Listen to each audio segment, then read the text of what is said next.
তো হ্যালো, আসসালামু আলাইকুম ভাই ব্রাদার। আবারও আসলাম নতুন একটা গল্প নিয়ে তোমাদের মাঝে। অনেকদিন পর ইউটিউবে একটা ভিডিও দিতেছি।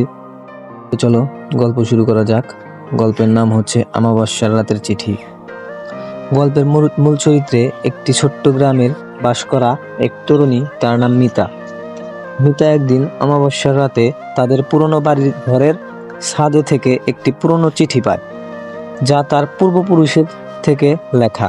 চিঠিতে একটি সতর্কবার্তা থাকে, যেখানে স্পষ্ট লেখা, এই বাড়িতে কখনো একা থাকতে চাস না, বিশেষ করে অমাবস্যার রাতে। চিঠিটা পড়ে রিতা খুব ভীত হয়ে যায়, কিন্তু সে অতিরিক্ত কৌতূহলীও হয়ে পড়ে। সে জানতে চায় অমাবস্যার রাতে এই বাড়িতে একা থাকতে কেন নিষেধ করা হয়েছে।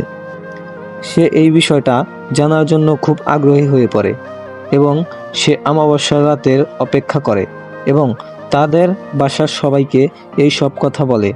পিতার বাড়ির সবাই ঘটনাটি শুনে খুব ভয় পায় এবং মিতাকে সেখানে যেতে বারণ করে। দেখতে দেখতে অনেক দিন কেটে যায় মিতার। সে হঠাৎ একদিন সন্ধ্যাবেলা তাদের সেই পুরনো বাড়িতে আবার যায়, কিন্তু সেই রাত ছিল অমাবস্যার রাত। মিতা সেই বাড়িতে একাই থাকে এবং তৎক্ষণাৎ সে একটি অদ্ভুত অনুভূতি অনুভব করে এবং সেই বাড়িতে অদ্ভুত অদ্ভুত ঘটনা ঘটতে শুরু করে। যেমন ছায়া দেখা এবং হালকা হালকা পায়ের শব্দ শোনা যায়।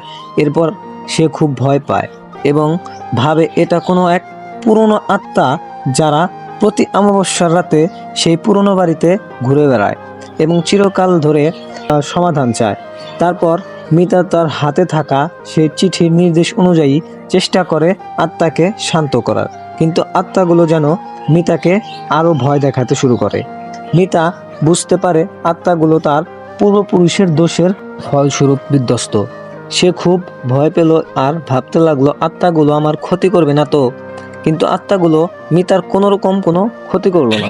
সে বুঝতে পারে তারা মিতার কোনো ক্ষতি করবে না, তাই মিতা আত্মাগুলোকে শান্ত করার চেষ্টা করে আর তার পূর্বপুরুষের কথা জানতে চায়। আর ওই আত্মাগুলো মিতাকে বলে তার পূর্বপুরুষেরা ছিল জমিদার।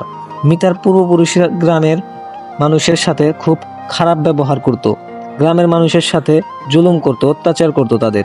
গ্রামের সব মানুষ তাদের আচরণে খুব অসন্তুষ্ট হয় এবং যেহেতু মিতার পূর্বপুরুষেরা ছিল গ্রামের জমিদার, সেহেতু গ্রামের মানুষেরও কিছুই করার ছিল না।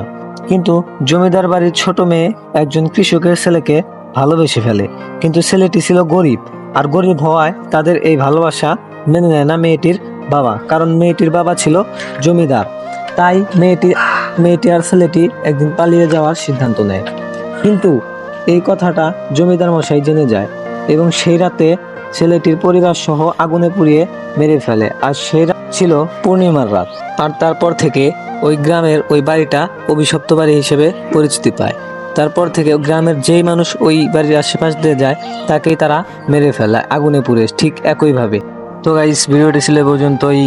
জানি ভিডিওটা তেমন ভালো হয় নাই, কারণ অনেকদিন পর ভিডিও বানাইলাম। আমার বলারও একটু ধরন অন্যরকম ছিল, কণ্ঠ সুর সব মিলে একটু বাজে টাইপেরই মনে হয়েছে আমার কাছে। তারপরেও আমি যতটুকু পারছি একটু ভালো করার চেষ্টা করছি। তো যদি ভিডিওটি ভালো লাগে থাকে অবশ্যই লাইক অ্যান্ড সাবস্ক্রাইব করে রাখবা, আর অবশ্যই পাশে থাকবো। ধন্যবাদ।